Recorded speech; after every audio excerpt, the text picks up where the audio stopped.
ঢাকুরিতে মুসলিম হোটেলে খাবেন, কোনো অসুবিধা নাই। বহরমপুরে যদি কোনো রেস্টুরেন্টে হোটেলে খেতে যান, জিজ্ঞেস করতে হবে দাদা মুরগিটা জবাই না কাটা, ঠিক বললাম না ভুল বললাম? কলকাতাতেও জিজ্ঞেস করতে হবে। কেন? আপনার জন্য শর্ত হচ্ছে হালাল খাবার। আপনি এটা বুঝলেন যে জবাই করা খাবার খেতে হবে।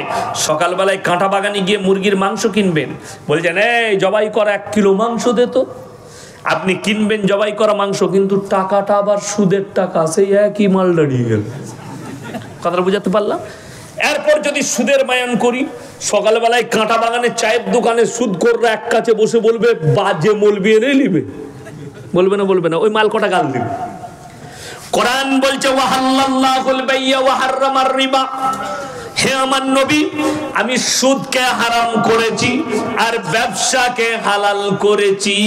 জোরে বলুন সুবহানাল্লাহ। ব্যবসাটা কিন্তু ব্যবসার মতো হতে হবে। ব্যবসা হালাল বলে এটা নয় যে ডানি মারবেন। আমাদের দেশের লোক খুব গোলমাল। আপনি যদি বহরমপুরে রাতের বেলায় দেখবেন সারা রাত ফলের দোকান খোলা থাকে, থাকে না? থাকে না? আমি একবার ইসলামপুর থেকে জলসা করে আসছি, বাড়ি যাব, তো আমি আমার ড্রাইভারকে বললাম ফলওয়ালার কাছে দাঁড় করা, তো মুসলিম ছেলে। আমি বললাম ভাই কত করে আপেল কিলো দিচ্ছ? বললে হুজুর 130 টাকা। আমি বললাম 90 টাকা হবে না? এত কম লিবেন আপনি? হ্যাঁ লিয়েলেন। আমি 3 কিলো দাও। 3 কেজি দিয়েছে। ঘরে নিয়ে গেছি, আমার মা বলছে বাপ ওজনে কম আছে মনে হচ্ছে। আমি মাদ্রাসায় চাল ওজন করে বোর্ডিংয়ে, কম্পিউটার কাটা নিয়ে গিয়ে ওজনে চাপালাম, দেখলাম 2 কেজি 600, 400 মাল নাই। তারপরে আবার 1 সপ্তাহ পরে দাঁড়াইছি, আমাকে বলছে হুজুর ভালো আছে, তারপরে কেমন দিয়েছি বুঝেছে। আমি তাকে বললাম বাবা তোমার আপেলটা 400 কম ছিল। কম ছিল কি গো? কম হতেই পারে না। আমরা কিয়ামতের দিনে দেখে নেবো গো, ফেরত নেবো এটা। যারা মনে করেন 1 গ্রাম, যারা ব্যবসা করেন আলু পেঁয়াজ সবজি ওজন বিক্রি করেন, ওজনে মাল 1 গ্রাম বেশি দিবেন আমার ভাই, 1 গ্রাম কম দিবেন না। যারা কম দিবে তাদের নেকি কেটে তাদেরকে পূরণ করা হবে।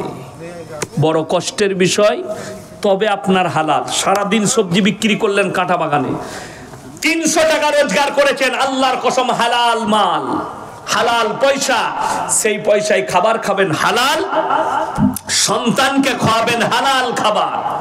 এরপর বলে দিই, সারাদিন কোনো কাজ নাই, ভাকুড়ি চায়ের দোকানে বসে আছেন, সুদের ওপরে 5 লাখ ছড়িয়ে রেখেছেন। বুঝতে পেরেছেন? সকাল হলেই 10,000 পকেটে সুদের টাকা।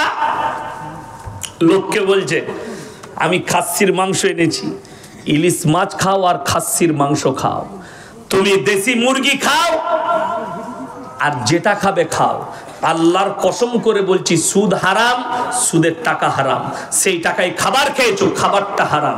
তোমার সন্তানকে খাইয়েছো, হারাম খাবার খাইয়েছো, সেই হারামের পয়সায় খাবার খাইয়েছো, সেই টাকায় কখনো নেক সন্তান তৈরি হতে পারে না। আমার মুসলমান ভাই, আচ্ছা আপনারা বলুন তো ঘুষ খাওয়া হালাল না হারাম? কথা বলে না? ঘুষ দেওয়াটা, ঘুষ নেওয়াটা, যদি দুটোই হারাম হয়, যে মাস্টাররা, যে ডাক্তাররা, যে পুলিশরা, যে ইঞ্জিনিয়াররা, যে উকিলরা ঘুষ দিয়ে চাকরি লিয়েছে, তার পয়সাটা কি করে হালাল হতে পারে? বড় কষ্ট লাগে। ঘুষ দিয়ে চাকরি লিয়েছে, রিটায়ার হওয়ার পরে হজরত হজ করে ঘুরে এসেছি, লম্বা জামা লাগিয়ে মসজিদে বসে ফতোয়া জারি করছে।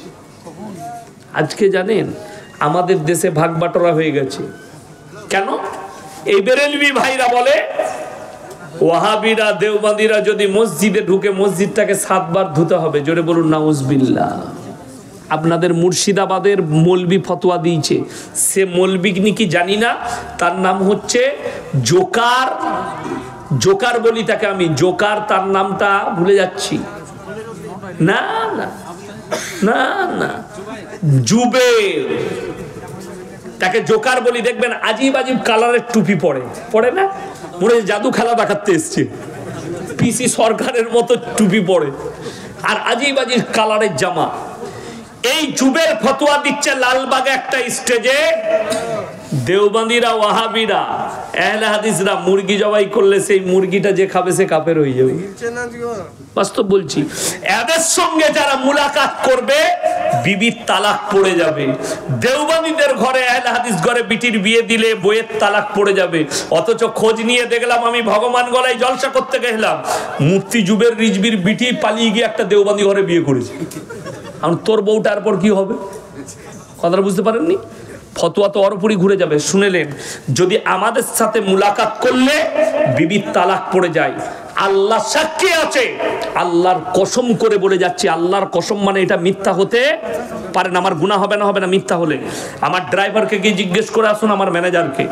আমি দিনাজপুর থেকে জলসা করে এসে কালিয়াচকে দাঁড়িয়েছি বাজারে, রাতের বেলায় বাড়ির জন্য ফল আর বিস্কুট ফিস্কুট কিনবো। তো একজন সুন্নি ভাইদের একজন বক্তা দাঁড়িয়ে আছে। আমি নামা মাত্র আমাকে দেখি, আসসালামু আলাইকুম হাজরত, ভালো আছেন? জি ভালো আছি, একটা সেলফি নেবো। তুললো, আমাকে বললে কিছু ফল কিনে দিয়ে। আমি বললাম না ভাই আমি কিনছি, আপনি যান। তো বাইক নিয়ে বেচারা কোথাও জলসায় গিয়েছিল, তিনি চলে গেলেন। বলে এখানে আমার শ্বশুর বাড়ি, রাত্রে শ্বশুর বাড়িতে থাকবো। তো তিনি চলে গেলেন শ্বশুর বাড়ি। এরপরে বলুন, এই মুফতি জুবের বলেছে এদের সঙ্গে মুলাকাত করলে বিবির তালাক পড়বে। এই মৌলবীর বউটা এখন নিয়ে কি করবে বলুন? কথাটা বুঝতে পারেননি? আমি কিন্তু গুদা বাংলায় বলছি, ফতোয়া দিলে হবে না, ফতোয়া তোমার উপরে ফিরে যাবে নাকি জানতে হবে।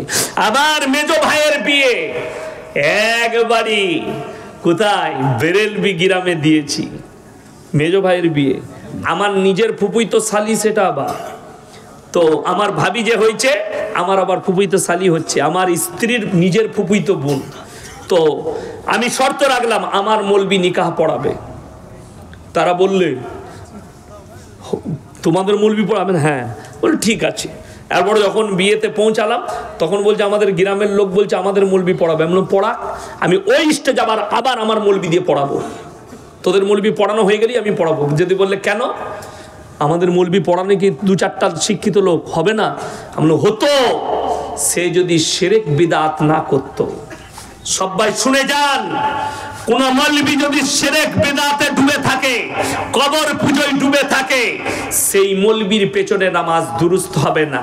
যেহেতু সরাসরি আল্লাহর সঙ্গে শিরক করছে, এটা ইসলাম বুঝাচ্ছি আপনাদিকে। চলে গেল।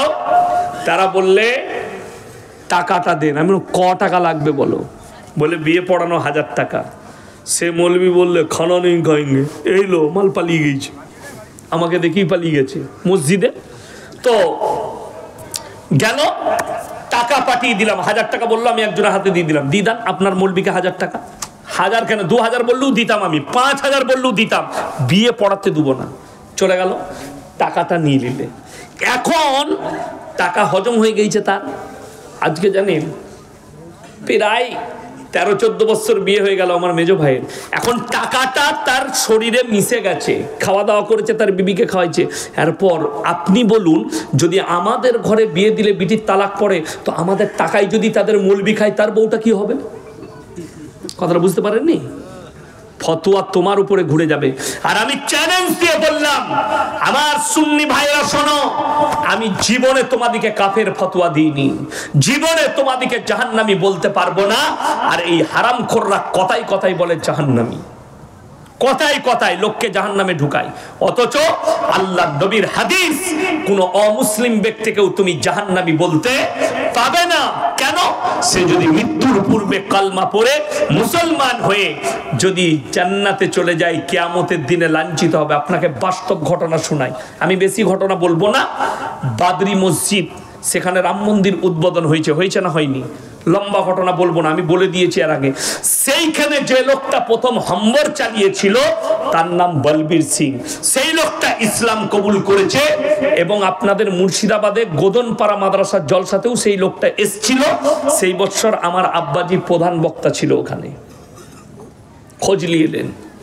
বলবীর সিং আমার মুসলমান ভাই। তো আল্লাহ এই লোকটাকে যখন ইসলামের জন্য কবুল করলো, এই লোকটাকে আর জাহান্নামী বলা যাবে? কথা বলেন।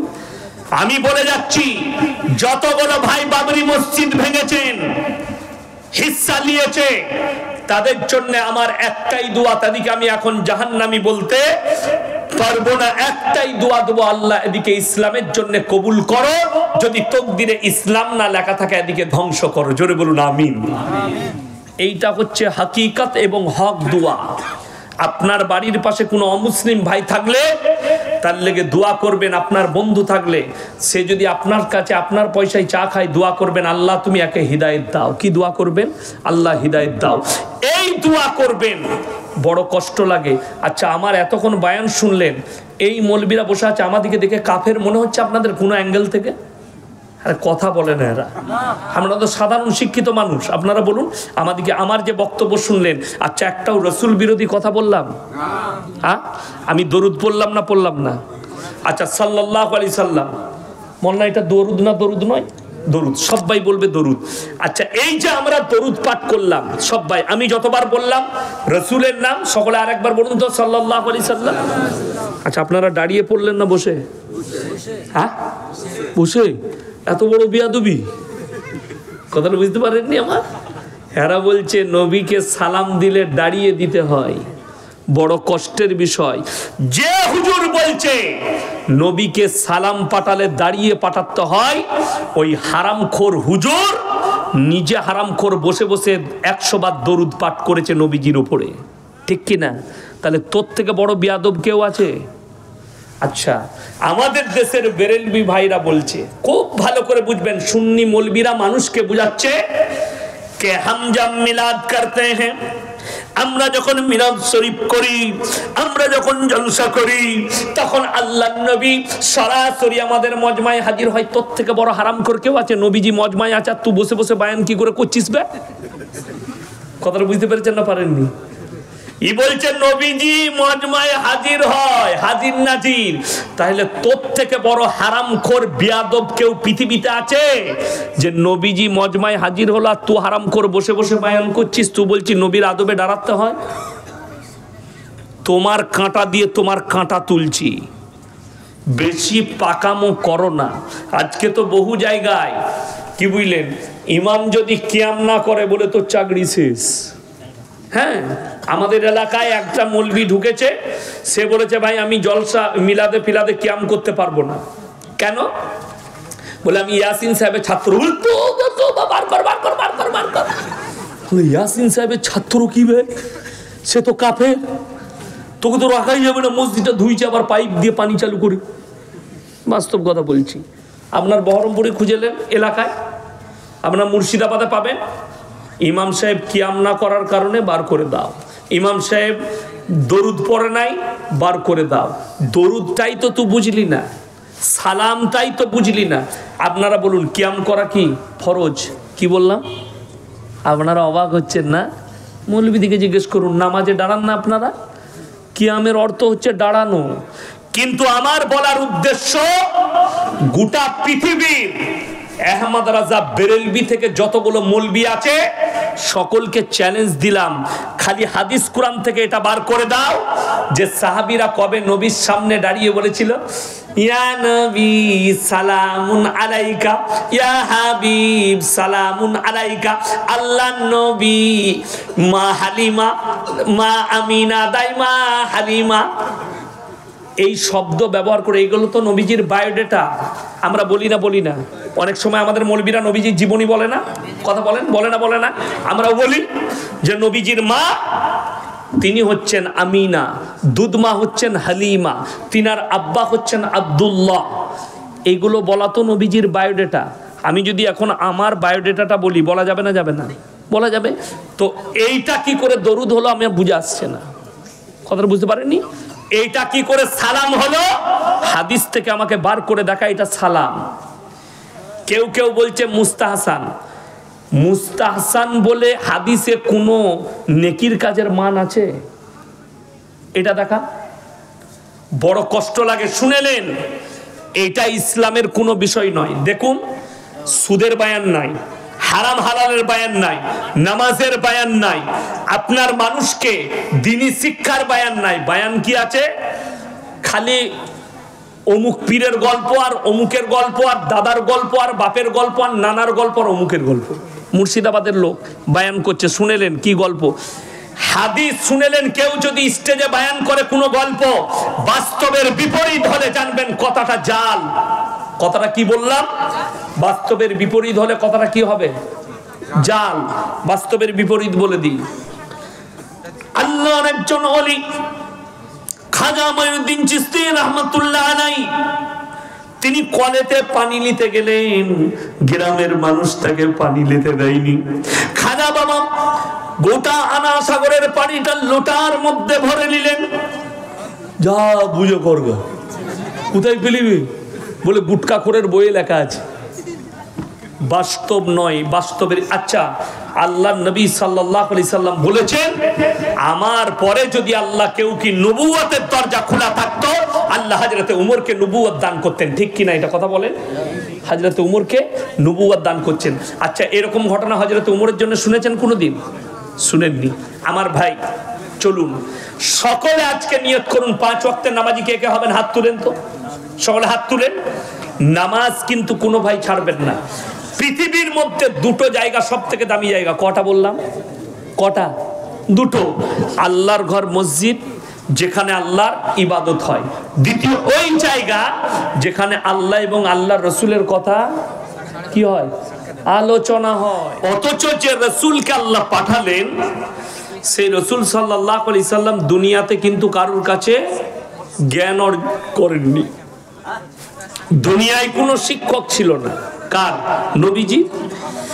এটার পেছনে অনেক বড় লজিক আছে। আমি গতকালকে শুনছিলাম, ঝাড়খণ্ডের একটা জিলাপি হুজুরের বক্তব্য শুনছিলাম। আমাকে টার্গেট করে বলেছে আমাদিকে। আমি জলসাই বলেছি যে নবীজি সাল্লাল্লাহু আলাইহি সাল্লাম তিনি দুনিয়ার বুকে কারো কাছে শিক্ষা গ্রহণ করেনি। তো সে এত অকাট মূর্খ, মানে স্কুলে না গেলে যা হয়। আমি কিন্তু শুধু মাদ্রাসায় পড়া মাল নয়, আমি স্কুলেও পড়েছি, ইংলিশ মিডিয়ামেও পড়েছি আল্লাহর কৃপায়। তারপরে স্টেজে পৌঁছেছি, তারপরে মাদ্রাসায় পৌঁছাইছি। এ গুটকাখোর জীবনে স্কুলের মুখ দেখেনি, যার কারণে এর বাংলা বুঝারও ক্ষমতা নাই, গ্রামার বুঝারও ক্ষমতা নেই। বলছে এ নবীকে মূর্খ বলছে। নাউজবিল্লাহ বলেন।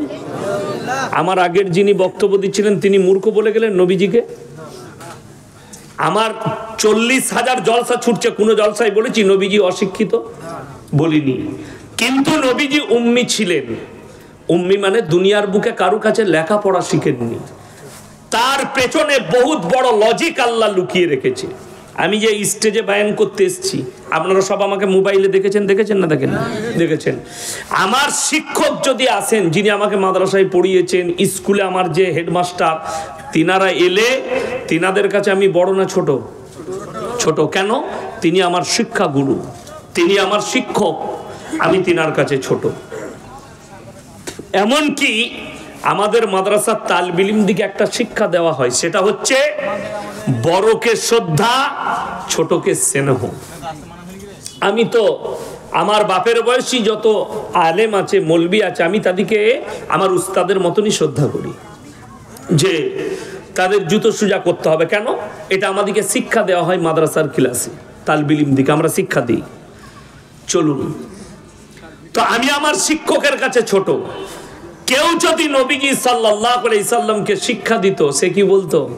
নবী আমার ছাত্র, আল্লাহ রসুলকে ছোট করা হতো না? হতো না। ওই জন্যে সহি রিওয়ায়াত, নবীজির শিক্ষক দুনিয়াতে কেউ ছিলেন না। আল্লাহ যতটুকু শিক্ষা দিয়েছেন নিজের কুদরতে দিয়েছেন। জোরে বলুন সুবহানাল্লাহ। এইটা হচ্ছে সহি রিওয়ায়াত। এইটা বুঝার ক্ষমতা নেই, যেহেতু স্কুলে গেলে তো ওই গুটকাখোর লজিক বুঝবে, ও তো লজিকের বই পড়েনি। বড় কষ্টের বিষয়। চলুন, আজকে আমার ভাই বললেন না যে মুসলমানদের শিক্ষা, আজ মুসলমান নামাজ পড়ে না, মুসলমান রোজা রাখে না, মুসলমান দিনের ওপরে প্রতিষ্ঠিত নয়, পাপ কাজে লিপ্ত। তার জন্য দায়ী কিন্তু আমাদের মতো কিছু হুজুর। রাগ করছেন, আমি বাস্তব বলছি, প্রমাণ দিয়ে যাচ্ছি। আপনি ভারত থেকে বাংলাদেশ, মুর্শিদাবাদ থেকে আমার বর্তমান, গোটা পশ্চিম বাংলায় খুঁজলেন, কি কিছু এমন হুজুর আছে যারা বলছে জীবনে তোমরা যত রকমেরই পাপ করো, মূল্যে খালি আমাকে দাওয়াত দিস, মিলাদ পড়িয়ে জান্নাতে দেব। হ্যাঁ, আমি মিথ্যা বললাম? এটা মোবাইল খুলে দেখিয়ে দেবো। মিলাদ পড়িয়ে দোয়া করছে, সে যে করি মারা যাক। হুজুর যখন এসে দেশি মুরগি খেয়ে দোয়া করে গেছে জান্নাত রেডি। হ্যাঁ, আমি গোল আলু লয়। আচ্ছা, আমি এসে খানা খেয়েছি, এখনো কিছু খেয়েছি? কিছু খাই নাই। আপনারা মনে করবেন না যে মাদ্রাসায় আমার মসজিদ কমিটির লোক ভালো মন্দ খাইয়ে দিয়েছে বলে এইসব বলছে না। আমি আপনাদেরকে বুঝাতে এসছি। কালকে আমি 24 পরগনায় ছিলাম, উত্তর 24 পরগনায়। একবারই আশেপাশে সব ফুরফুরা আছে, দেওবন্দি ভাইরা আছে। তো আমি বললাম আমি গোল আলু মারল যে দাউদ দিয়েছ ভয়ে আমি কথা বলবো না, আমার বক্তব্য আমি করে যাব, তুমি মানলে না মানলে তোমার ইচ্ছা, তুমি জবাব দেবে। চলুন, যদি বলেন আপনাদেরকে শুনি দিই। একটা বক্তা এসেছিল বাংলাদেশ থেকে, 1 সপ্তাহের মতো ছিল ভারতে। তার নাম হচ্ছে আলাউদ্দিন জিহাদি, আপনাদের মুর্শিদাবাদেও প্রোগ্রাম করেছে। সে আমার নাম লাইনি, খালি বলেছে ভারতের একটা মোটা পড়া বক্তা। কি বুঝলেন? দিয়ে আমাকে টার্গেট করে কয়েকটা কথা বলেছে। এই লোকটা যে মুনাফেক তার প্রমাণ আমার কাছে আছে। এদের জন্য সমাজ ধ্বংস হয়েছে। আমি কিন্তু মুনাফেক নয়, আমি কিন্তু মুনাফেক নয় যে এইখানে কিয়াম করতে হবে, হুজুর গোল আলুর মতো কিয়াম করে দিলে আর এইখানে করা যাবে না বলে করবে না, ওই মাল আমি নয়। তুই করাস তা কর, তোদের বাপের হিম্মত নাই ইয়াসিনকে দাঁড় করায়। আমি নিজের জায়গায় স্ট্যান্ড আছি, আল্লাহর কসম মৃত্যুকাল পর্যন্ত থাকবো। আমার লড়ন চরণ নাই। তাতে আমাকে দাওয়াত দিবে দাও, না দিবে না দাও। চলুন, এই লোকটা 8 মাস আগেকার বক্তব্য, আডরাসি মাজারের পীরে যারা, আডরাসি মাজারের ওরসে যারা যাবে, মুনকার নাকির আর কবরে তাদেরকে সওয়াল জবাব করবে না। এই আলাউদ্দিন জিহাদির বক্তব্য আমার কাছে আছে। এই লোকটা বর্তমান এখন বলছে আডরাসি মাজারের পীরে যাওয়া যাবে না, ওখানে ভণ্ড আছে। এই লোকটাই, একই লোক, দুটো মুখে দুটো কথা শুনেলেন। দ্বিতীয় নম্বর, এই লোকটাই বলছে এখন মাজারগুলোকে গুঁড়িয়ে দাও। সকলে জোরে বলুন সুবহানাল্লাহ। আল্লাহ তাহলে আলাউদ্দিন জিহাদি ভাইকে আল্লাহ হিদায়েত দিয়েছে। আমি তো ওটাই বলতে চাইছি, মাজার ব্যবসা বন্ধ করে দাও, গুঁড়িয়ে দাও। আমি তো ওই পক্ষে নয়। আজকে তুমি হক কথা বললে। ভারতের যে মাল কটা মুর্শিদাবাদের আমাকে গালি দিচ্ছ, তোমাদের আলাউদ্দিন জিহাদি বলেছে মাজারগুলোকে গুঁড়িয়ে দিতে হবে। আমি বললাম যে ভাই আমরা তো ওই দলই আছি, মাজার গুড়ানোর দলে, তাহলে গালি দিচ্ছ কেন? মানুষের মিস্টেক হতে পারে না? পারে না? পারে। আমি একটা হাদিস, একটা জলসাই বলেছি, মিস্টেক করে বুখারি বলে দিয়েছি। মিস্টেক যেতে পারে না? পারে না। আচ্ছা, কোরআনের হাফেজ যারা হয় জিজ্ঞেস করুন, যারা হাফেজ সাহেব আছে, যখন গোটা কোরআনটা শোনায় মুতাশাবিহাত লাগে। একই রকম আয়াত দু জায়গায় আছে, কিন্তু পরের আয়াত আলাদা আছে। আছে না নাই? কোরআনে আছে, কিন্তু ওটাকে বলা হয় মুতাশাবিহাত, লেগে যাওয়া, ভুলে যাওয়া। মানুষ মাত্রে ভুল না ভুল নয়, মানুষ কিন্তু ভুলের ঊর্ধ্বে নয়। ঠিক কিনা কথা বলেন? মানুষ ভুলে যায়। চলুন, সবাই নিয়ত করুন যে যারা আশা করে আছেন পাপ করে, যে আমরা যতই পাপ করি মৌলবীরা দোয়া করবে, দোয়া করে জান্নাতে দিবে। তাদেরকে আমি কয়েকটা দলিল আজকে দিয়ে যাব, পেশ করে যাব। এই দলিলটা যদি কোনো গুটকাখোর জিলাপি হুজুর কেটে দেয়, আমি বাইক ক্যামেরা চালিয়ে আপনাদের গ্রামে এসে ক্যামেরা চালাবো, ওই মসজিদে দাঁড়িয়ে জুতোর মালা পড়ে যাবো। তাকে রেডি করে রাখবেন। আমি তো 2 ঘন্টা স্টেজে আছি, নিয়ে আসুন, তাকে নিয়ে আসুন, আমি জুতোর মালা পরব। চ্যালেঞ্জ দিয়ে বললাম, যদি মিথ্যা প্রমাণ করাতে পারে। আল্লাহ নবী জানাবে মুহাম্মাদুর রাসূলুল্লাহ, সকলে বলুন সাল্লাল্লাহু আলাইহি সাল্লাম, ইনার থেকে শ্রেষ্ঠ ব্যক্তি পৃথিবীতে কেউ এসেছেন? আসেনি। একটা কথা বলুন, মানুষকে আল্লাহ কি দিয়ে তৈরি করেছেন? কথা বলে না? মাটি দিয়ে। ফেরেশতা দিকে নূর দিয়ে। জিন জাতিকে কি দিয়ে? আগুন দিয়ে। এই যে টাইম শর্ট, কাজ অনেক, প্রশ্ন আমাকে দিবেন না, ঠিক আছে? আমি আমার বক্তব্য দিচ্ছি, প্রশ্ন যার করার ফেসবুকে ইউটিউবে পাঠাতে বলবেন, গালি দিবে, যা করবে ওখানে বুঝে নেব। হ্যাঁ, এখানে আমি উত্তর দেবো না, এখানে সময় কম, কাজ অনেক বেশি। বুঝতে পারেন না? যারা কমিটির লোক আছে তারা বুঝে গেছে কথাটা শুনে। আল্লাহ, আমরা হচ্ছি মাটির তৈরি, ফেরেশতারা নূরের, আর জিন জাতি কিসের? আগুনের তৈরি। এরপর চলুন, আল্লাহ তাআলা আদমকে বললেন যে তুমি ফেরেশতা দিকে সিজদা করো না, ফেরেশতা দিকে বললে আদমকে সিজদা করো। কথা বলে না? ফেরেশতা দিকে আল্লাহ হুকুম দিলেন, ওয়াইজ ক্বালা রাব্বুকা লিল মালাইকাতি ইসজুদু লি আদম, তোমরা আমার আদমকে সিজদা করো, ইল্লা ইবলিস, ইবলিস ব্যতীত সবাই সিজদা করলো। ইবলিস কি উক্তি দিল? আমি আগুনের তৈরি, আদম মাটির তৈরি। এ মূর্খর জানা নাই। গুটকাখোর বলছে আল্লাহর নবী নূরের নবী, নূর থেকে তৈরি। নূর বললে ছোট করা হয়ে গেল নবীকে, তোর এটা জানা নাই কেন? আল্লাহ নূরকে বললে মাটিকে সিজদা করো। জোরে বলুন না সুবহানাল্লাহ।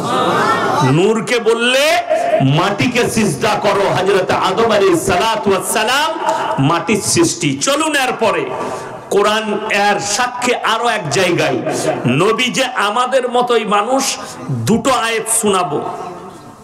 এক নম্বর, এখানে আল্লাহ তাআলা বললেন তোমরা আদমকে সিজদা করো, নূরকে বললে, নূরের সৃষ্টি ফেরেশতা দিকে। আদমকে বলেনি তুমি আমার নূরকে সিজদা করো। আল্লাহ কোরআনে বলেছেন পৃথিবীতে সব থেকে যতগুলো আমার সৃষ্টি আছে উত্তম রূপে সৃষ্টি করেছি মানুষকে। জোরে বলুন সুবহানাল্লাহ।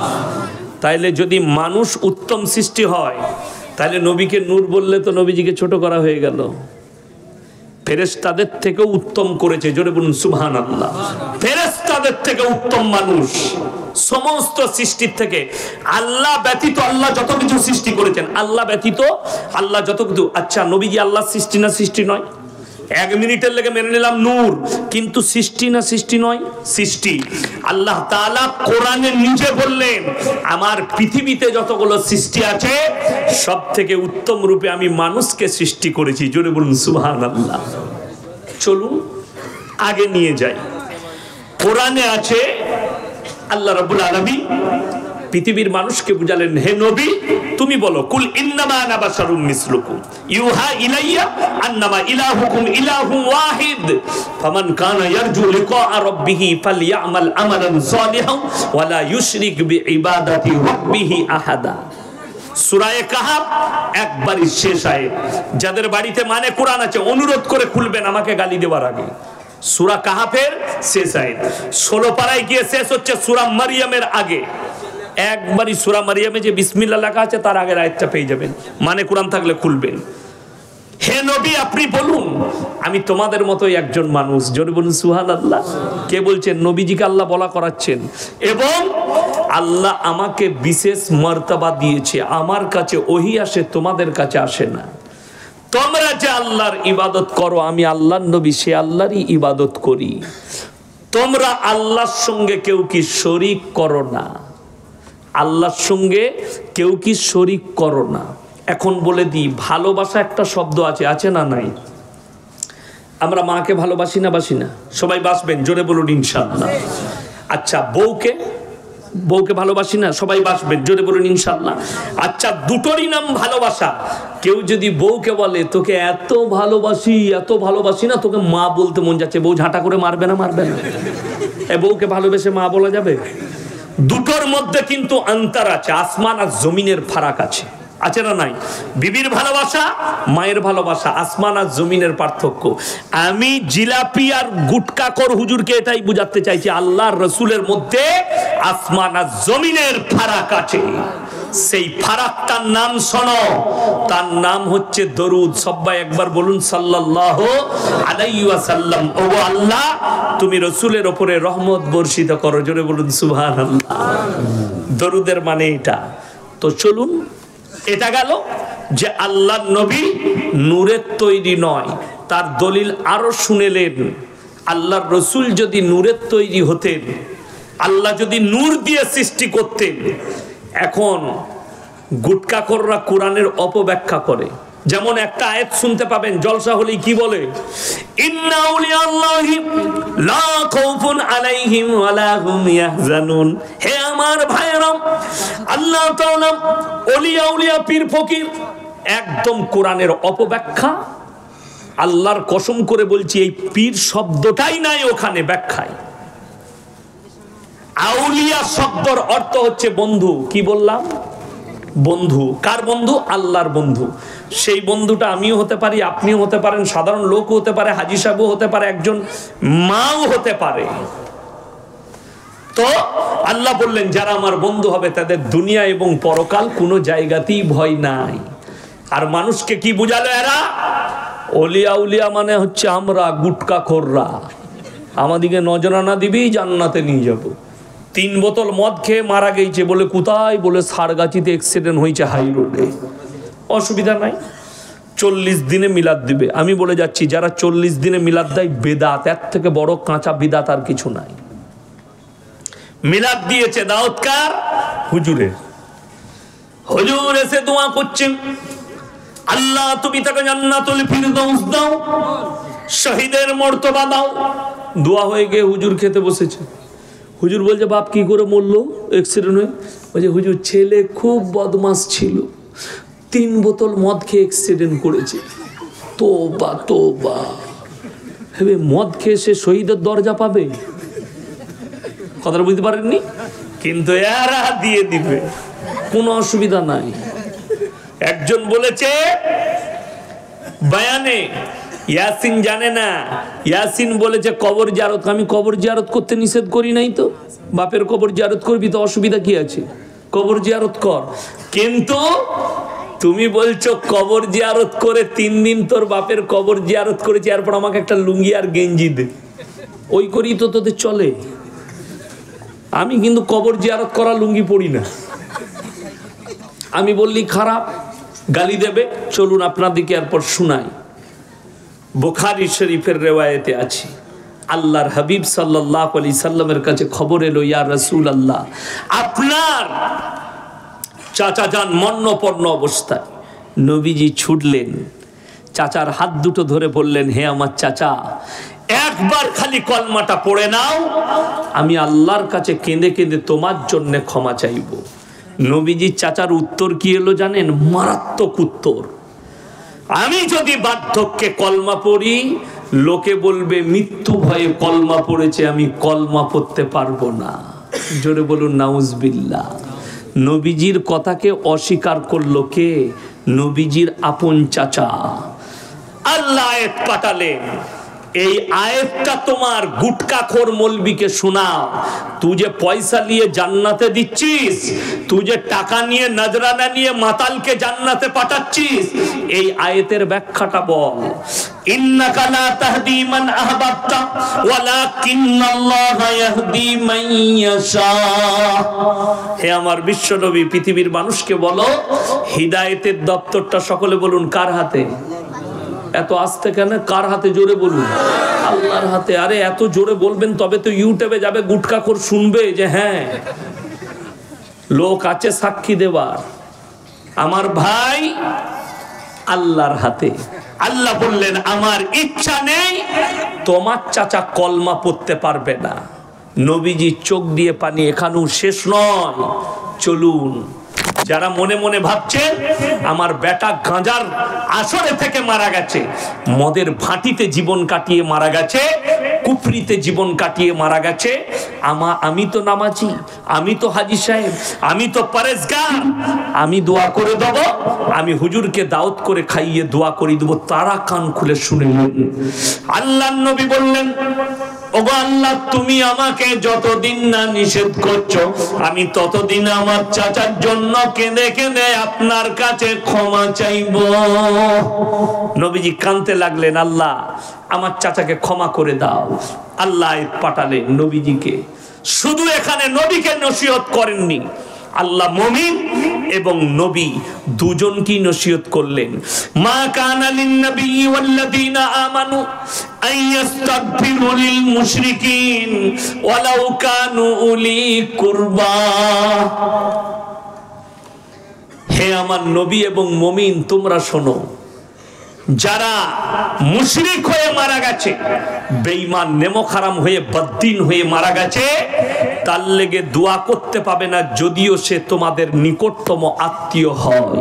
নবীজির হাত নেমে গেল, আল্লাহ নিষেধ করলেন চাচার জন্য দোয়া চাইতে, আর তুমি বলছো জিলাপি খাইয়ে দে আমি জান্নাতে পাঠাবো। একজন বলছে আপনাদের মুর্শিদাবাদের সিটকে মলবি, সে বলছে ইয়াসিন বলেছে জিলাপি খাওয়া হারাম, আমি হারাম বলেছি? কোন জিলাপিটা হারাম? জিলাপি মেলায় আপনার জলসায় বিক্রি হয় না হয় না? দোকানে বিক্রি হয় না জিলাপি? কিনে খান, খুব ভালো জিনিস, শীতকালে জিলাপি ভালো লাগে, লাগে না লাগে না? আমিও খাই। কিন্তু মাজারের পরা জিলাপি খোর যে তুমি, আর মাজারে যে জিলাপি দেয় ওই জিলাপির সঙ্গে ওই খাবারের সঙ্গে আমার আল্লাহ কোরআনে শুয়োরের মাংসের সঙ্গে তুলনা করেছে। কোরআন দলিল আছে, আমি শোনাবো আপনাদিকে একটু পরে, দাঁড়া অনেক অপারেশন বাকি আছে, কি বুঝলেন? হ্যাঁ এই তো শুরু করেছি, চলুন আপনাদিকে বলে দিই। এরপরে শুনেন আর একটা, এইখানে যে আমি ইয়াসিন এসছি, আপনারা আমাকে মোবাইলে দেখেছেন? দেখেছেন? দেখেন নাই? আপনাদের সঙ্গে আজকে যে আপনারা শ্রোতা হিসাবে বসেছেন, খালি কিছু মুখ চেনা লোক আছে আমার, আছে না নাই? তাদের সঙ্গে দেখা হয়। হয়তো আমি কোনোদিন আপনাদের মোড়ে দাঁড়ালাম কিংবা ভাকুড়িতে দাঁড়িয়েছি চা খেতে, আপনি বললেন মলি সাহেব আপনি আমার গ্রামে গিয়েছিলেন জলসা করতে, তো আমি বলবো হ্যাঁ গিয়েছিলাম, এতটুকুই সম্পর্ক, ঠিক কি না?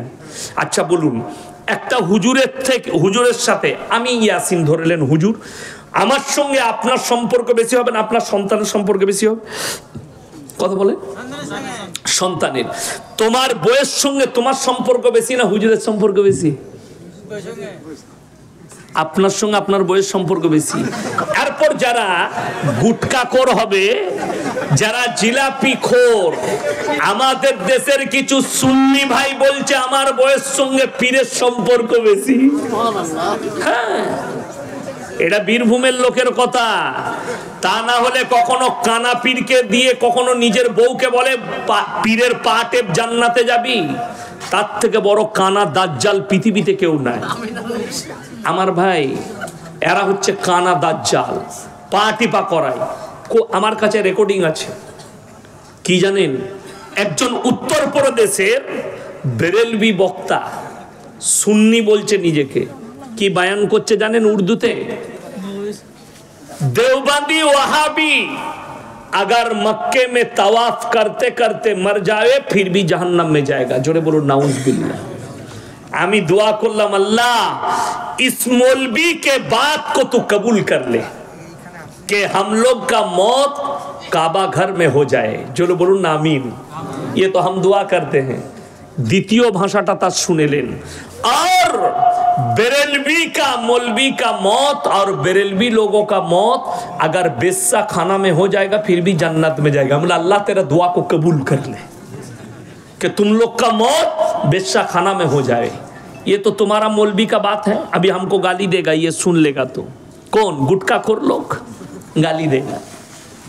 আমার ভাই বড় কষ্ট লাগে, গাড়িতে আসছি আমাকে আস্তে আস্তে গালি দিচ্ছে ফোন করে। প্রত্যেক দিন 200টা গাল শুনি আর 200টা দোয়া শুনি ফোনেতে। তো আমি ওই জন্য বলেছি গাল খাওয়া মৌলবি। আমি সেই দিনে বলেছি একটা জলসায় আমার আব্বার 7 বার জানাজা করেছে। কারা? গুটখাখোররা। এখনো কিন্তু আমার বাপ বেঁচে আছে, মরে নাই। কথাটা বুঝতে পারেননি? আমার বাপের 7 বার জানাজা হয়েছে কিন্তু এখনো বেঁচে আছে। কারা করেছে? এই জিলাপি হুজুর গুটখাখোররা। জানাজা করে কখনো ফোন করে যদি বলে দিস। একবার কি হয়েছে, মুর্শিদাবাদে আমার আব্বাজি জলসা করছে, আজ থেকে 7 বছর আগেকার কথা বলছি, আর আমি আছি হাওড়া জেলায়। আমাকে ফোন করে বলেছে তোমার আব্বা শওকত সাহেব অ্যাক্সিডেন্ট হয়ে মারা গেছে।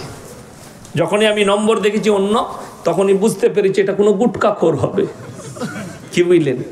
আর আমার আব্বাজিকে ফোন করে বলেছে আপনার ছেলে হাওড়া থেকে আস্তে আস্তে হাইওয়ের ওপরে দিল্লি রোডে অ্যাক্সিডেন্ট করে মারা গেছে। আমি তো তার কথা শুনিনি, আমার আব্বাকে ফোন লাগিয়েছি। তো আমার আব্বাজি ফোন তুলছে, আমার মেজো ভাই গাড়ি চালাচ্ছে। তো আমি বললাম কোথায় আছেন? বললে গঙ্গা পেরিয়ে গেছি, কাটুয়া পার করছি। আমি বললাম আপনার কাছে কোনো ফোন এসেছিল? বলে তোর কাছে? আমি বললাম হ্যাঁ আমার কাছেও এসেছিল। আপনি বাড়ি চলে আসুন, দুজনাই মোটামুটি বেঁচে আছি, কালকে যা হবে দেখা যাবে। এটা সত্য ঘটনা বলছে, আল্লাহ সাক্ষী আছে, মিথ্যা নয়, বাস্তব, একদম সত্য ঘটনা। আমার আব্বাজিকে কখনো দেখা হলে জিজ্ঞেস করবেন, এটা বাস্তব বলছি। তো একবার আমার আব্বাজি শুনে, আমি তখন ছোট ছেলে, স্কুলে পড়ি, মুর্শিদাবাদ থেকে এক বাস লোক চলে গেছিল, তখন মোবাইলে জামানা ছিল না। কেন? এই সুন্নি গুটকাখোররা এলান করে দিল মুর্শিদাবাদে যে শওকত অ্যাক্সিডেন্ট হয়ে মারা গেছে। এক বাস লোক চলে গেছে, ফোনের জামানা ছিল না। গিয়েই তারা নেমে দেখছে হুজুর তো মাদ্রাসায় বসে। তারা দেখলে বললে যে মারা গেছিল। কি বুঝলেন? বলে হুজুর আপনার লেগে শুনলাম তো মারা গেছেন। বলেই তো জানাজা হবে তোমরা যখন এসছো। এটা সত্য ঘটনা। মাদ্রাসায় তাড়াতাড়ি বাবুর্চিকে বললে যা কিছু সবজি পাবে রান্না করো, মানুষগুলোকে খাওয়াও। তাদেরকে খানা খাইয়ে তাদেরকে বললে মুর্শিদাবাদে গিয়ে বলে দিবে যে জানাজা পড়ে মাটি দিয়ে এলাম। কিন্তু আবার এক সপ্তাহ পরে দেখতে পাবি আবার জলসায় আসছে সেই লোকটাই। তো তোদের পীরের থেকে আমার বাপ তো বড় পীর, 7 বার জানাজা হয়ে গেল এখনো মরে নাই। কথা বুঝতে পারেননি? তো তোদের পীরের থেকেও বড় পীর, তোদের তো ভণ্ড পীর। আমার বাপ আমার অরিজিনাল পীর, তোদের ভণ্ড পীর গুটকাখোর। এরা গালিগোলজ ছাড়া কিছু জানে না। প্রত্যেক দিন 100 থেকে 200 জন অশ্লীল ভাষায় গালিগোলজ করছে। আজকে বড় কষ্ট লাগে, আজ পর্যন্ত একটা মৌলবি কোরআন হাদিস থেকে কিয়ামের দলিল দিতে পেরেছে? ফেসবুকে এসে দিতে পারেনি। দে বলছে খালি বসবো, বসে কি হবে? একজন আমাকে বলছে, ধরলেন আপনি আমাকে জিজ্ঞেস করলেন যে কোরআনে কোথায় নিষেধ আছে কিয়াম করা যাবে না, হাদিসে কোরআনে কোথায় নিষেধ আছে? আমি মেনে নিলাম সত্যি নাই কোথাও যে করা যাবে না, এই হাদিস নাই। আছে কোথাও? আছে? আপনারা পেয়েছেন? পান নাই। এরপর আপনাকে বলে দিই একটা কথা ভালো করে শুনেন। আমি আজকে এসার নামাজ ক রাকাত পড়লেন? ফরজ নামাজ কথা বলেন না, 4 রাকাত। আমি বলে যাচ্ছি কাল থেকে 6 রাকাত পড়বে এসার নামাজ। আপনারা কি চাইবেন আমার কাছে? মানবে না। কি চাইবে তুমি বলো? দলিল দাও।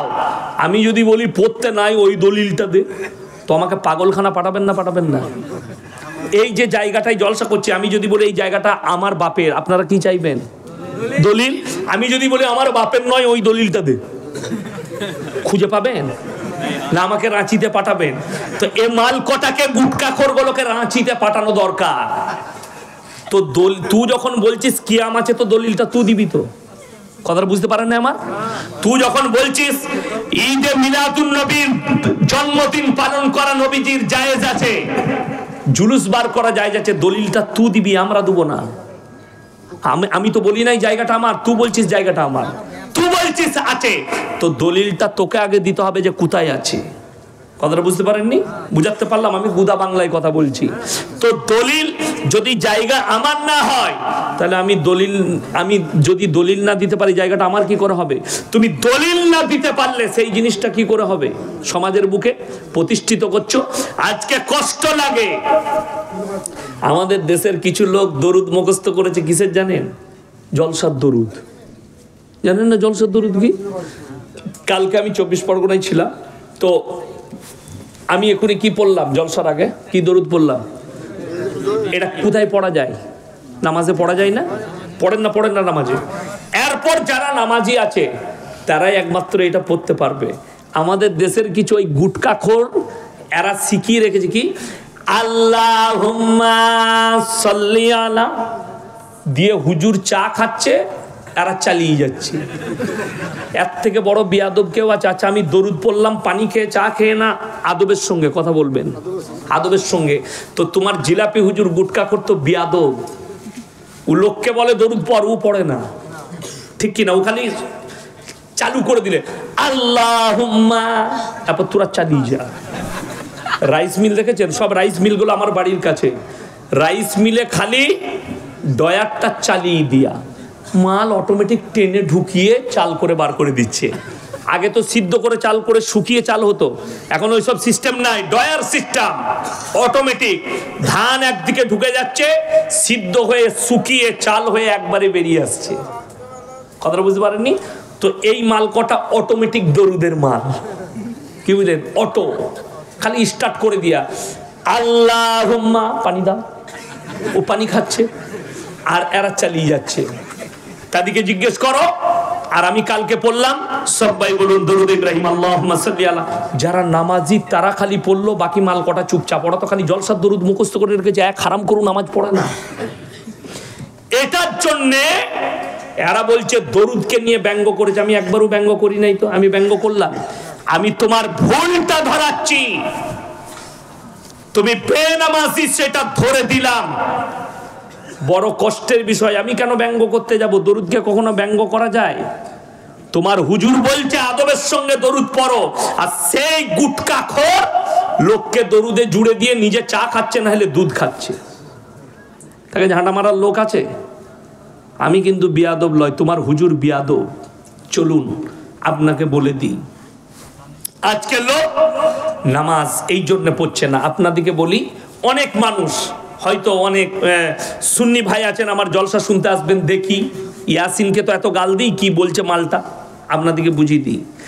বাপ বেটার সম্পর্ক যদি কাছের হয়, মা বেটার সম্পর্ক যদি রক্তের হয়, বাপ আর বেটার সম্পর্ক যদি রক্তের হয়, এরপরে কোরআনকে জিজ্ঞেস করো, তোমার জিলাপি হুজুরকে আর গুটকাখোরকে জিজ্ঞেস করো, তুমি যে বলছো নজরানা নিয়াই আমাদিকে পীর বলে মান, আমরা জান্নাতে নিয়ে যাব, যত রকমের পাপ করবি এদিকে জিজ্ঞেস করে লাভ। এরপরে কোরআনে চলুন। ইয়াউমা ইয়াফিরুল মারউ মিন আখি ওয়া উম্মিহি ওয়া আবি ওয়া সাহিবাতিহি ওয়া বানি লিকুল্লি ইমরিইন মিনহুম ইয়াউমাইদিন শানুন ইউগনি। হে আমার বিশ্বনবী, পৃথিবীর মানুষকে বলো, কিয়ামতের ময়দানটা এত ডেঞ্জার হবে। স্বামী স্ত্রীর কাছে যাবে, স্ত্রী বলবে দুনিয়াতে আমার কোনো স্বামী ছিল না, স্বামী বলবে স্ত্রী ছিল না, বাপ বলবে বেটা ছিল না, বেটা বলবে বাপ ছিল না, মা বলবে বিটি ছিল না, বিটি বলবে মা ছিল না, বন্ধু বলবে আমার কোনো বন্ধু ছিল না। কেউ কারুর জন্য জাররা পরিমাণ, সর্ষে পরিমাণ উপকার করবে না। যদি তোমার বাপ তোমার উপকারে না আসে, ইয়াসিন তোর কি করে উপকার করবে? তুই জলসাই দাওয়াত করে একবার খালি দেশি মুরগি খাইয়েছিস, আর আমার বউ যে রোজ রান্না করে খাওয়াচ্ছে, আমি যদি তার উপকারে না আসি, তোর কি করে আসবো বে? এইটা তোমার জিলাপি হুজুরকে বুঝাও, কোরআনের আয়াতটা দেখিয়ে দাও যে বাপ যদি বেটার উপকারে না আসে, আপনি পয়সা নিয়ে আমার উপকারে কি করে আসবেন? অনেকজন বলছে কোন হুজুরের কথা শুনবো। এখানে সবজি বাজার কোথায় আছে আপনাদের? কাঁটা বাগান। সকালবেলায় যান, কিংবা আখের মিলে তো আরো সস্তা সবজি পাওয়া যায় হোলসেল রেটে, তাই না? হ্যাঁ, বলবে ইয়াসিন সাহেব চিনলো কেন? আমি অনেকবার মালসার লেগে কিনে নিয়ে গেছি। কি বুঝলেন? মুর্শিদাবাদের সবজি ভালো। এই আমার গিন্নি আজকে বলছিল যে হ্যাঁ গো, বেলডাঙ্গা হয়ে যাচ্ছ, একটু বেগুন নিবে, সাদা বেগুন। আমি বেগুন কিনলাম, সবজি কিনলাম, বেলডাঙ্গায় দাঁড়িয়ে আলিফ ভাইয়ের কাছে চা খেলাম। কি বুঝলেন? তো যেটা বলছিলাম, আচ্ছা আপনি গিয়ে সকালে এরকম লোক আছে আপনাদের যে কানা বেগুনগুলো কিনে, যদি কেউ কানা বেগুন কিনে নিয়ে আসে বাড়িতে, বউ বলবে তুমি কানা নি কি গো, দেখো লাউনি, বলবে না? বলবে না? বউ কানা বলবে। তুমি পচা টমাটোর লিবে না, তুমি কানা বেগুন লিবে না। পচা মাছটা পেটটা টিপে দেখে লেন না মাছটা পচা কিনা, তুমি মাছের পেটটা টিপে দেখে নিবে। তুমি এটা বুঝতে পারলে যে এটা পচা টমাটোর, এটা কানা বেগুন, এটা হচ্ছে পচা মাছ। আর তোমার ব্রেনের দ্বারা তুমি বুঝতে পারলে না এই মালটা পচা মৌলবি, পচা হুজুর, এটা সমাজকে ধোঁকা দিচ্ছে। বড় কষ্ট লাগে। আনন্দবাজার পেপার খুলুন, আজকে কি বার? রবিবার। যাদের বাড়িতে আনন্দবাজার পেপার আছে কিংবা বাজারে ক্লাবে আছে, কালকে সকালে গিয়ে দেখবেন ভেতরের পৃষ্ঠায় অ্যাড দিয়া থাকে, বেশিরভাগ অ্যাড থাকে আনন্দবাজারে। কিসের অ্যাড? কলকাতার অমুক বাবা একটাই ফোন কলে প্রেমের ব্যর্থতা থেকে সফলতা পান, কারুর বউ ছেলে পালিয়ে গেলে 72 ঘন্টায় এনে দেয়। আমি বলেছি এই হারামখোরকে মোদিজির কাছে নিচ, নীরব মোদি আর যারা টাকা নিয়ে দেশ থেকে পালিয়ে গেছে, এই মালি 72 ঘন্টায় এনে দিতে পারবে। কথাটা বুঝতে পারেননি? তুমি লোকের বউ এনে দিতে পারবে, আর বিজয় মালিয়াকে আনতে পারবে না। 8,000 কোটি টাকা নিয়ে পালিয়ে গেল, তো মোদিজিকে বলবে এদিকে আপনি হায়ার করুন, আর না পারলে হারামখোরগুলোকে জুতোর বাড়ি মারুন। এরা হচ্ছে ধোঁকাবাজ, প্রতারক, সমাজকে ধোঁকা দিচ্ছে। 100টা তাবিজওয়ালার মধ্যে 99 জন মিথ্যা কথা বলে, একটাও সত্য বলে না। আমার কাছে শিখেলেন, আমি খালি অবাক হয়ে যাই। আপনি আপনাদের মুর্শিদাবাদে পাবেন যে বহরমপুরে ভালো ভালো হসপিটাল আছে না নাই? মেডিকেল কলেজ নাই বহরমপুরে? আছে। লালবাগে এত ভালো হসপিটাল আছে, আপনি যান, রক্ত দিয়ে রিপোর্টেও রোগ ধরা পড়ছে না। কলকাতা যেতে হচ্ছে, ভেলুর যেতে হচ্ছে। আর আমাদের দেশের কিছু জিলাপি হুজুর বেরিয়েছে, তারা জামা মেপে রোগ বলে দিচ্ছে। কি বলে? জামাটা নিয়ে বিরাট গোলমাল তো। আর এইরকম জামা যদি কেউ মাপতে পারে, মেয়েরা কি বলে জানেন? দারুণ জানেলো হুজুরটা। এই কানা হুজুরদের গুটকাকরদের বাজার চলছে আমার মা বোনেদের লেগে। কেন? তাবিজ বেশি প্রয়োজন কার? মায়ের।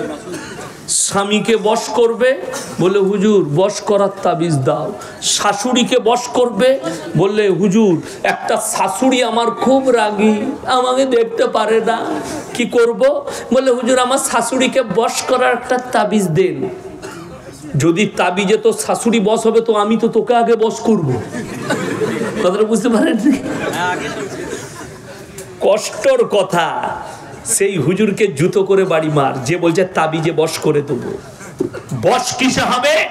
তোমার আখলাক আর চরিত্রের দ্বারা হবে, তোমার ব্যবহারের দ্বারা হবে, তোমার নম্রতার সাথে হবে, বিনয়ের সাথে হবে, ইসলামী কৃষ্টি কালচারে হবে, দোয়ার দ্বারা হবে। আল্লাহ আমার পরিবারে শান্তি দাও, আল্লাহ আমার সংসারে সুখ দাও। কোনদিন দোয়া করেছো? তুমি দোয়া করবে কোথা? তুমি তো তাবিজের ভরসাবাদী। তুমি দোয়া করবে কোথা? তুমি তো পানি পড়াই ভরসা করো। অথচ আপনাদিকে বলে যাই, কে বললে পানিতে দম করা যাবে না?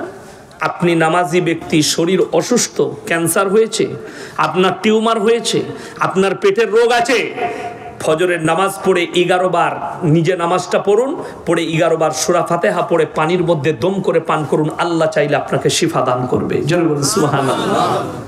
ইয়াসিনের প্রয়োজন নাই, কোনো মৌলবীর প্রয়োজন নাই। যদি মনে হয় যে আমাদের গ্রামে ইমাম সাহেব আছে, মৌলী সাহেব, তো উনি আল্লাহওয়ালা লোক, ভাই একবার সূরা ফাতিহা পড়ে পানিতে ফুঁক দিয়ে দেন, আমি একটু খেয়ে নিই, চলবে, কোনো অসুবিধা নাই। কিন্তু শুনেলেন এমন এমন লোকে মাজারে বসে তাবিজ লেখছে, মাদ্রাসার মুখ দেখেনি।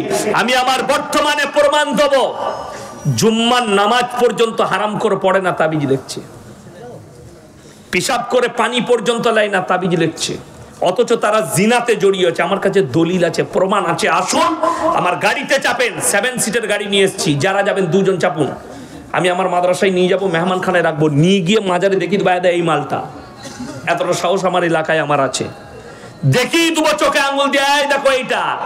একজনের হাত পা নাই আমার এলাকায়, দুটোই হাত পা অবশ হয়ে গেছে, মানে প্যারালাইসিস। জানেন তো প্যারালাইসিস হলে 4টায় হাত পা তার নড়ে না। সে কিন্তু লোকের রোগ ভালো করে তাবিজ আর পানি পড়া দিয়ে। তাকে ছুঁচিয়ে দেয়, আলাদা একটা মেয়ে রেখেছে তার বউ, তাকে ছুঁচায়। তাকে বিড়ি ধরি দেয়, তার একটা লোক রেখেছে বিড়ি। সিগারেট খাবার লোক আলাদা আছে। আমি বলে বে তুই আগে নিজের রোগটা ভালো কর, তারপরে লোকের করবি। কথা বুঝতে পারেননি? নিজে প্যারালাইসিস, লোককে তাবিজ দিয়ে ওই লোকটা ভালো করছে। এরপর বলুন দোষী ওই লোকটা না যারা যাচ্ছে ওর কাছে গিয়ে ওকে বিশ্বাস করে? তারা যারা যাচ্ছে তারা হচ্ছে সব থেকে বড় অপরাধী। তুমি চিনতে পারলে না এই লোকটা সমাজকে ধোঁকা দিচ্ছে। ইসলাম খালি পেঁচিয়ে গেল। চলুন আলোচনা আগে বাড়াই। দ্বীনি শিক্ষা, দ্বীনি ইলম হাসিল করা কি প্রত্যেকটা মুসলমান নরনারীর জন্য ফরজ। আমি চ্যালেঞ্জ দিয়ে বলে গেলাম, আপনার এখানে এতগুলো মানুষ বসেছে, 100 জনের মধ্যে 98 জনের কাছে দ্বীনি ইলম নাই। ঠিক বললাম না ভুল বললাম? মুসলমান হারাম হালাল বুঝে না, দিন বা দিন বুঝে না, শিরক বেদাত বুঝেনি। কেন? দ্বীনি ইলম না থাকার কারণে। মুসলমানদের 2টো ছেলে লরি চালায় আমার এলাকায়, হোটেলে দাঁড়িয়েছে, দাঁড়িয়ে হোটেলে ঢুকে বলছে 2 বোতল মদ দে তো ভাই, মদ খেয়ে নিলে। এরপরে বলছে মুরগির মাংস আর রুটি নিয়ে আয়। সে যখন মুরগির মাংস আর রুটি নিয়ে এসছে, তখন জিজ্ঞেস করছে ভাই মুরগিটা জবাই না কাটা? আমরা মার হারাম করকে জুতো করে। আচ্ছা যে মদ খেয়েছে তার আর জিজ্ঞেস করে লাভ আছে? নাই। তো এ মুসলমান কেন? এটা এর বাবা মা দ্বীনি শিক্ষা দেয়নি, দ্বীনি শিক্ষা দেয়নি। তসলিমা নাসরিন কোন অমুসলিম ঘরের হিন্দু ঘরের মেয়ে নয়। আল্লামা ইকবাল লিখেছে, ইস ঘর কো আগ লাগি ঘর কি চিরাগ সে। মুসলমান তোমরা নিজেদের ঘরে নিজের আগুন ধরিয়েছো, অপরকে গালি দিয়ে লাভ হবে না, আপনি নিজে ধরিয়েছেন। তসলিমা নাসরিন একটা মুসলিম ঘরের মেয়ে, কেন এরকম হলো? তার বাবা মা তাকে দ্বীনি শিক্ষা দেয়নি।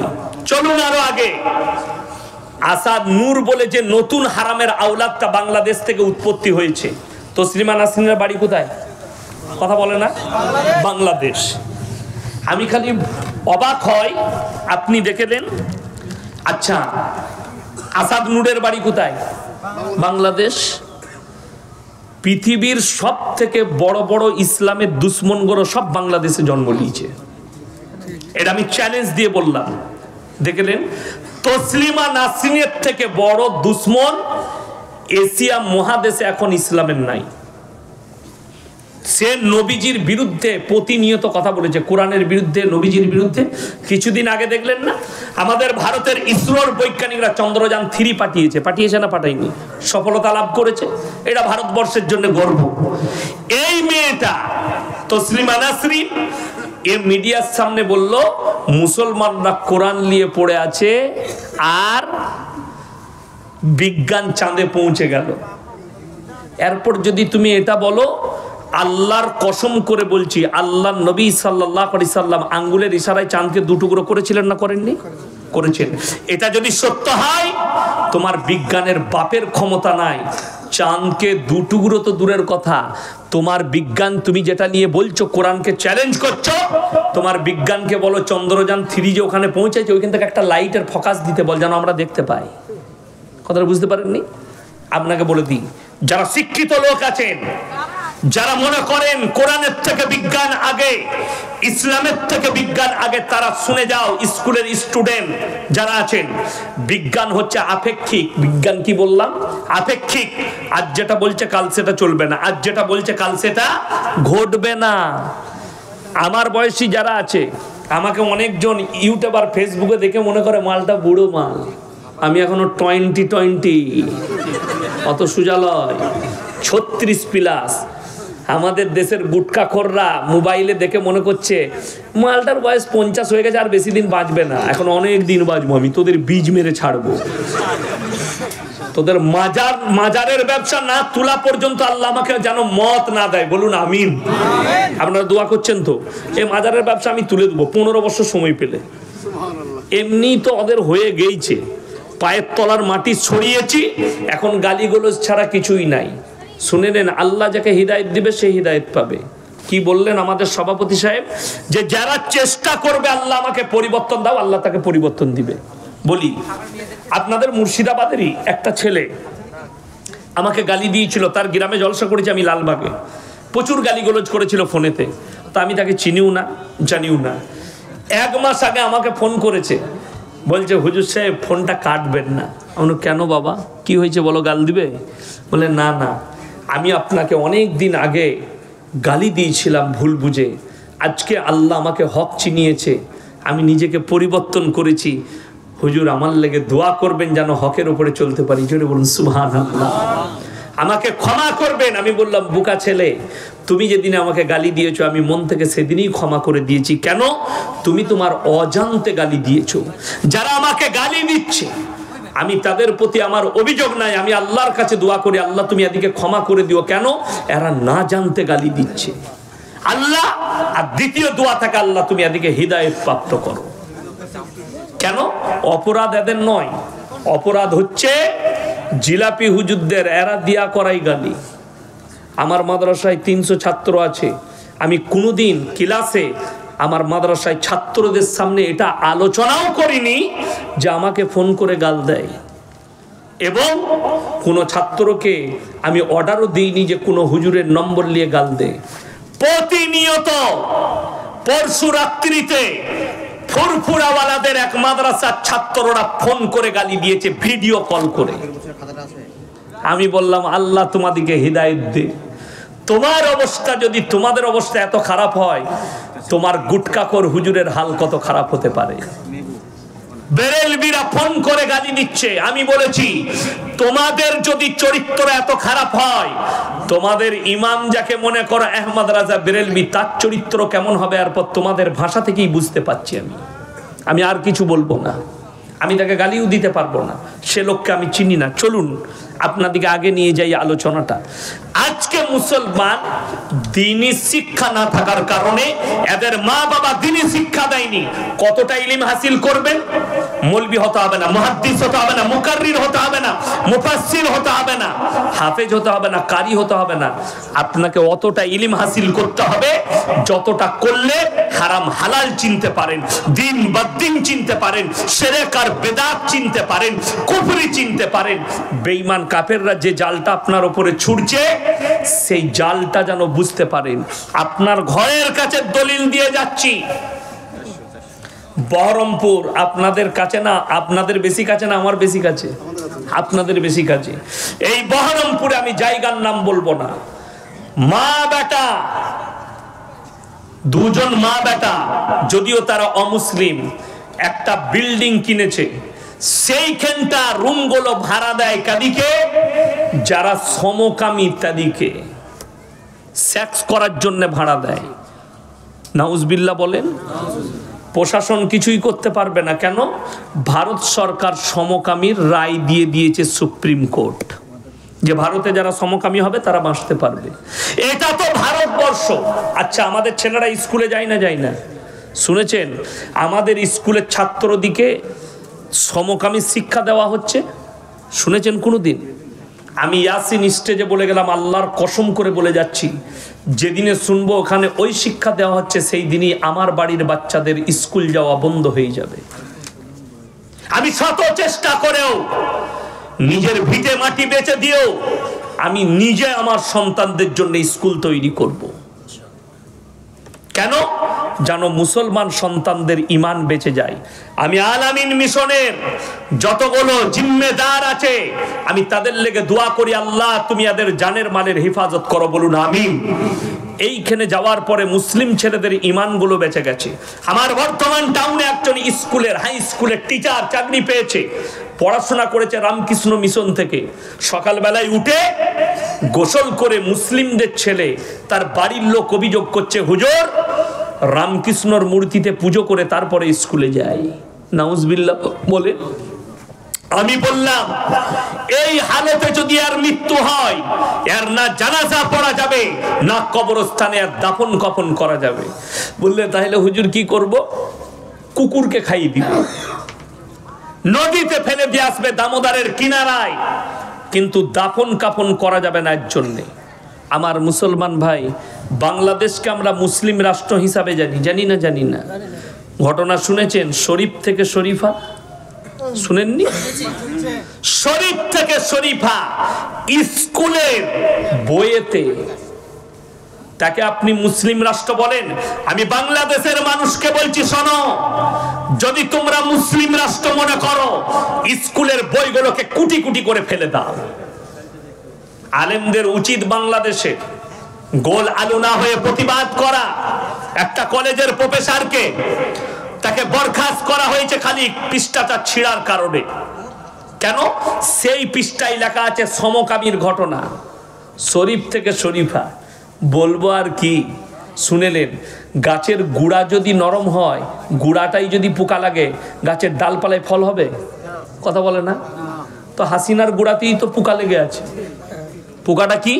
সে নিজে বলছে আমার ছেলে খ্রিস্টানদের মেয়েকে বিয়ে করেছে, খ্রিস্টানরা আহলে কুরআন। নাউজুবিল্লাহ বলে। কবে? খ্রিস্টানরা তো ঈসাকে আল্লাহর বেটা মনে করে, ওই জন্য তারা বেঈমান, ওই জন্য ঈমান চলে গেছে। অথচ তুমি তাদেরকে ঈমানের মধ্যে ধরছো। তাহলে গুড়াই যদি পোকা লেগে থাকে, সেই ফল কি করে গাছের ভালো হতে পারে? ফলে তুই তো পোকা লাগবে। তো এই শরীফ থেকে শরীফা পোকা লাগা। আচ্ছা, ভারতে শুনেছেন হিন্দু হোক, মুসলিম হোক, দলিত হোক, আদিবাসী হোক, যারাই বসবাস করছে, শুনেছেন যে ভারতবর্ষের যে কোনো ধর্মের মেয়েরা ন্যাংটো হয়ে রাস্তায় প্রতিবাদ করেছে? কথা বলে না? কথা বলে না? শুনেননি? কোনোদিন ঘটে নাই? আল্লাহ জানে না ঘটবে নাকি।